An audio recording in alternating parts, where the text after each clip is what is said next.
Alors, si vous êtes ici, c'est sûrement que vous avez déjà une petite idée de pourquoi Python est un langage qu'il est intéressant d'apprendre de nos jours. Néanmoins, peut-être que vous ne connaissez finalement pas encore très bien ce langage, et donc ça peut pas faire de mal de voir ensemble quelques exemples qui illustrent l'intérêt qu'il peut y avoir à apprendre le langage de programmation Python aujourd'hui. Alors, tout d'abord, Python, c'est un langage qui connaît une popularité croissante depuis plusieurs années. Ici, vous voyez deux graphiques qui viennent d'un forum très connu qui s'appelle Stack Overflow, sur lequel des gens peuvent poser des questions et obtenir des réponses sur plein de langages de programmation différents.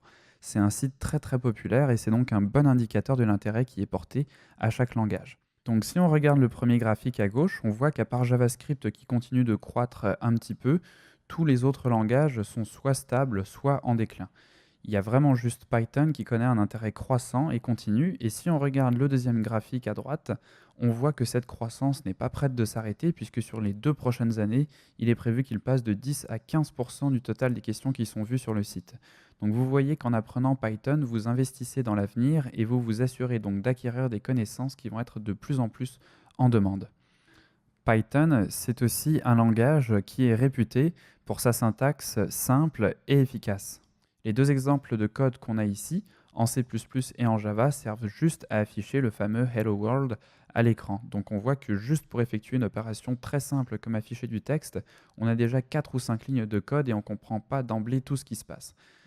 Avec Python, ça tient en une ligne et c'est très clair ce qui se passe. On demande tout simplement à l'ordinateur de faire un print, donc qui veut dire imprimer en anglais, et donc c'est tout ce dont on a besoin pour afficher du texte à l'écran.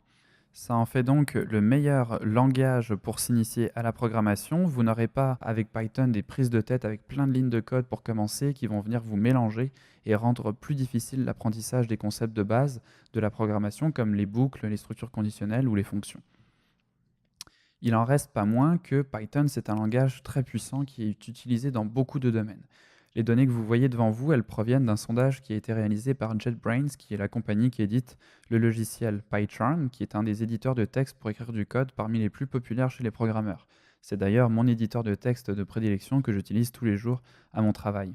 Si vous regardez juste le 2% ici dans ce graphique, ce qui représente le jeu et le divertissement, à Montréal, dans la ville où je suis, et donc c'est le domaine dans lequel je travaille, ça représente plusieurs milliers d'emplois dans la ville où j'habite. Donc le milieu du jeu et du divertissement, ça demande beaucoup d'aptitudes artistiques, mais donc les gens qui ont en plus des connaissances techniques, ils sont très très recherchés et c'est très difficile d'en trouver. Donc ça augmente forcément les salaires et tout ce qui va avec. Dans ma job, j'utilise Python pour automatiser plein de processus qui prennent du temps à chaque jour à tous les gens qui travaillent avec moi. Donc en automatisant ces processus, je fais économiser beaucoup de temps à tout le monde et donc ultimement beaucoup d'argent. C'est pourquoi donc les gens qui ont ces connaissances très techniques sont très recherchés. Apprendre Python, ça peut être donc une fin en soi, mais c'est aussi un gros atout, peu importe l'emploi que vous occupez. L'intérêt de la programmation, c'est avant tout de pouvoir automatiser et exécuter des tâches. Donc n'importe quel emploi peut ainsi bénéficier d'une façon ou d'une autre de la programmation. Si on regarde les emplois qui sont un peu plus en demande ici, donc développement web, le développement de logiciels, analyse scientifique, c'est tous des emplois qui sont là aussi très très en demande et qui sont des emplois qui sont là pour rester. L'analyse scientifique, l'analyse de données, c'est vraiment un des domaines qui est vraiment en pénurie et qui a besoin de beaucoup, beaucoup de gens. Donc d'apprendre Python, ça va vous permettre d'aller cibler des emplois comme ceux-ci qui sont également très, très bien payés.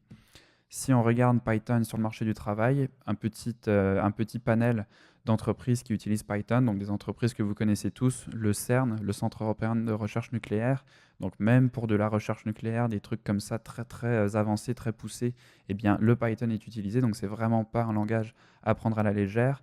La NASA, Spotify, Google, Pixar, le studio d'animation qui fait des films en 3D, donc là encore qui est proche de mon domaine, où le Python va être utilisé pour automatiser des pipelines, automatiser des processus.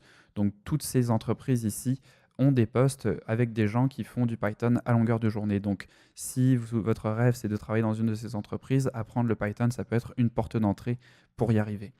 Donc j'espère que ça vous a donné un petit aperçu, un avant-goût et l'envie d'apprendre le Python et de continuer. Et j'espère que ce tutoriel vous permettra de vous initier à ce merveilleux langage qu'est Python.